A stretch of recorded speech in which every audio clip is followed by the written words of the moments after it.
जिस कोर्ट में तलाकशुदा पति को अपराधी ठहराया गया था, वो उसी कोर्ट में खड़ा था और उस कोर्ट की जज उसकी पत्नी निकली। वही पत्नी जिसे उसने 4 साल पहले घर से धक्के मारकर बाहर निकाल दिया था।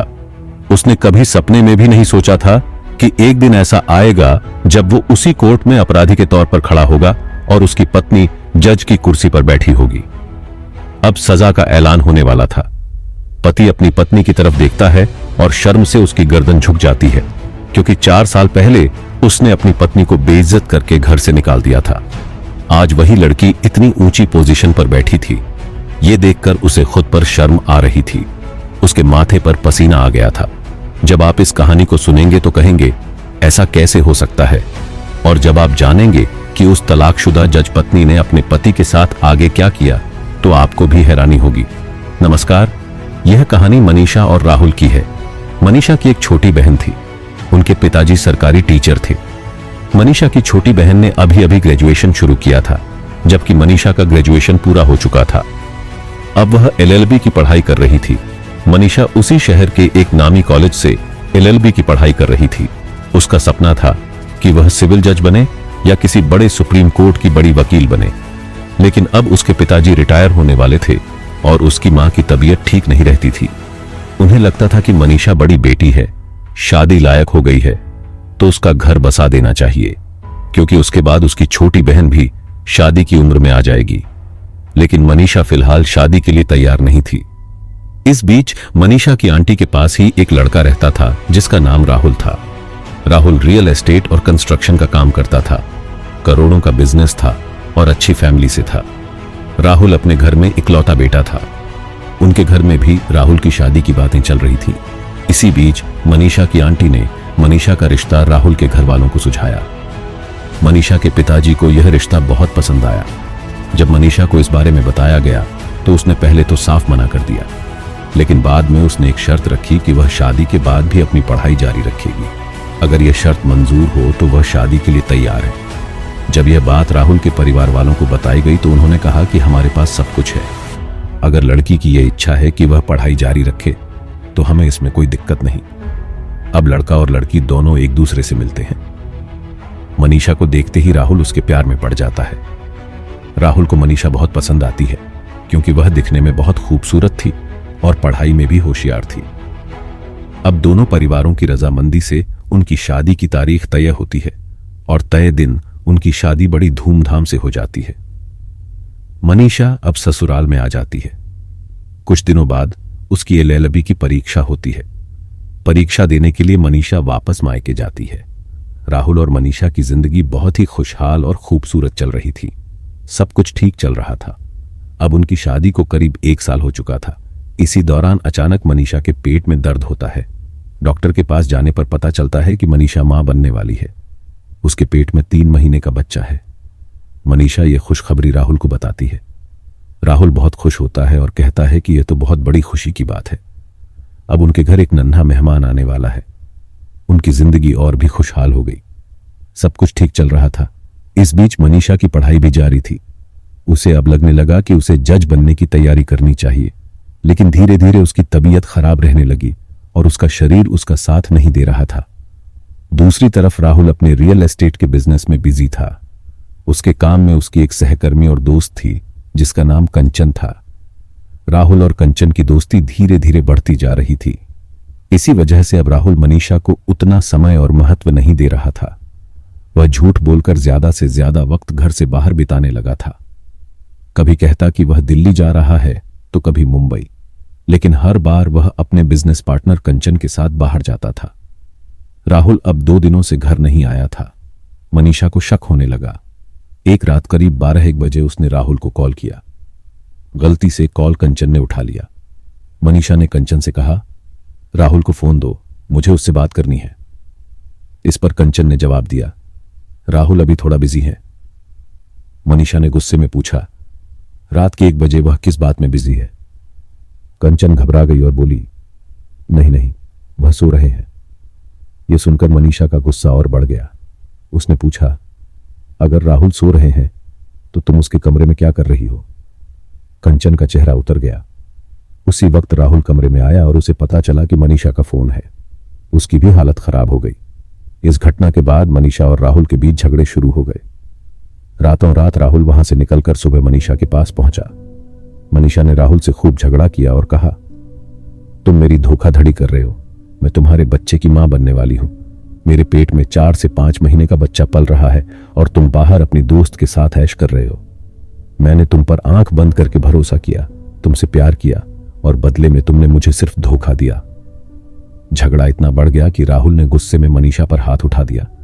उसने उसे जोर से धक्का भी दिया, जिससे मनीषा जमीन पर गिर पड़ी और बेहोश हो गई। घर वालों ने उसे तुरंत अस्पताल पहुंचाया। होश में आने के बाद मनीषा को पेट में तेज दर्द होने लगा।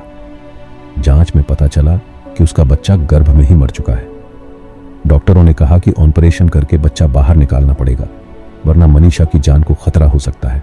राहुल ने जो धक्का मारा था उससे मनीषा की हालत और खराब हो गई थी। उसे 4 से 5 दिन अस्पताल में रहना पड़ा। अब उसका बच्चा इस दुनिया में नहीं था। अस्पताल के बिस्तर पर ही मनीषा ने सोच लिया कि अब वह राहुल के साथ एक पल भी नहीं रहेगी। अस्पताल से छुट्टी मिलते ही मनीषा ने अपने पिता को बुलाया और अपने सामान के साथ मायके चली गई। उसने अपने पिता से साफ कह दिया कि वह अब राहुल के साथ नहीं रहना चाहती।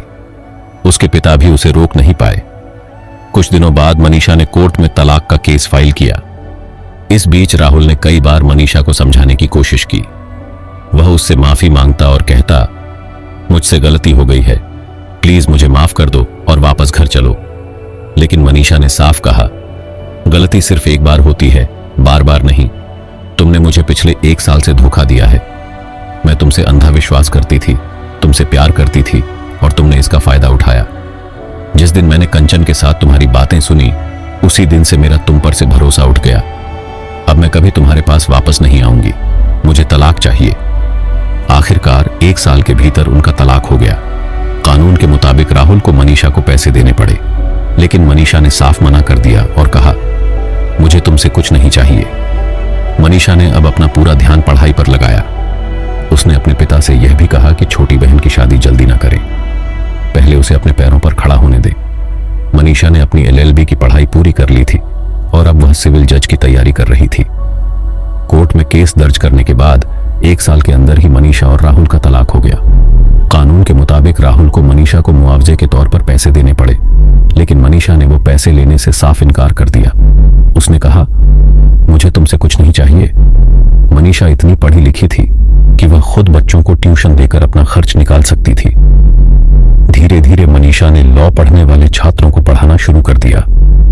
एक कोचिंग सेंटर में पढ़ाते पढ़ाते 2-3 साल गुजर गए। इसी दौरान मनीषा ने आर्मी और सिविल परीक्षा दी। कुछ दिनों बाद उसका सिलेक्शन सिविल जज के पद पर हो गया।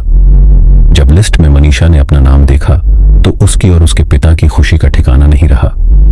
घर में हर तरफ खुशी का माहौल था। मनीषा अब लाखों लड़कियों के लिए प्रेरणा बन चुकी थी, लेकिन उसके पिता को लगता था कि उसे दोबारा शादी कर लेनी चाहिए। जब उन्होंने ये बात मनीषा से कही तो मनीषा ने कहा, अब मुझे शादी नहीं करनी, मुझे खुद को और मजबूत बनाना है और दूसरी लड़कियों की जिंदगी बदलनी है। अगर भविष्य में कोई ऐसा पार्टनर मिला जो मुझे समझे तो मैं शादी के बारे में सोच सकती हूँ। मनीषा की पोस्टिंग अक्सर बदलती रहती थी।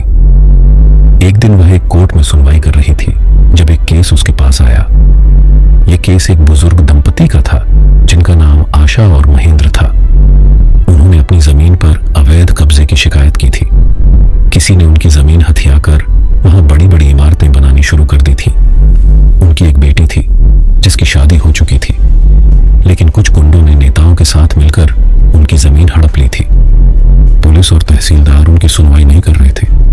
थक हार कर उन्होंने कोर्ट का सहारा लिया। सुनवाई के दौरान दोनों पक्षों को कोर्ट में बुलाया गया। जब विरोधी पक्ष से व्यक्ति कोर्ट में खड़ा हुआ तो वह कोई और नहीं बल्कि मनीषा का पूर्व पति राहुल था। वह अब कोर्ट में एक अपराधी के तौर पर खड़ा था। राहुल को देखकर मनीषा भी हैरान रह गई।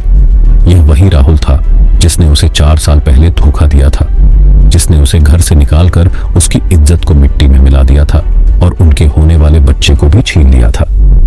आज वही राहुल उसके सामने एक अपराधी की तरह खड़ा था। आशा और महेंद्र ने कहा, यही वह आदमी है जिसने हमारी जमीन पर जबरन कब्जा किया है।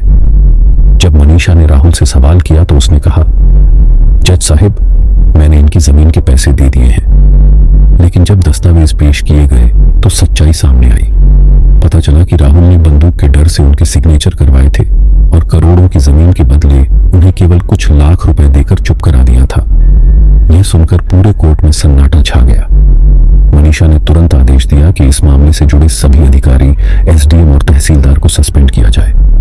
साथ ही एसपी को बुलाकर कहा, आपकी पुलिस प्रशासन ने काम नहीं किया। 24 घंटे के अंदर इस जमीन का कब्जा हटाया जाए। 1 हफ्ते के अंदर रिपोर्ट दी जाए, वरना सभी जिम्मेदार लोगों को जेल भेज दिया जाएगा। सुनवाई खत्म होने के बाद जब मनीषा कोर्ट से बाहर निकली तो वह बुजुर्ग दंपति उनके पैर पकड़कर रोने लगे और कहा, बेटी, तुम्हारा बहुत बहुत धन्यवाद। आज तुम्हारी वजह से हमें इंसाफ मिला। कोर्ट में सुनवाई खत्म होने के बाद मनीषा मैडम जब बाहर निकल रही होती हैं, तभी वह बुजुर्ग दंपति उनके पास आते हैं। वे मैडम के पैर छूते हुए कहते हैं, मैडम, आज अगर आप नहीं होती तो हमें कभी न्याय नहीं मिलता। कोई हमारी सुनने को भी तैयार नहीं था। मनीषा उन्हें उठाकर मुस्कुराते हुए कहती हैं, यह मेरा फर्ज था, और वहां से चली जाती है। तभी पीछे से राहुल आता है, जो मनीषा का पूर्व पति था।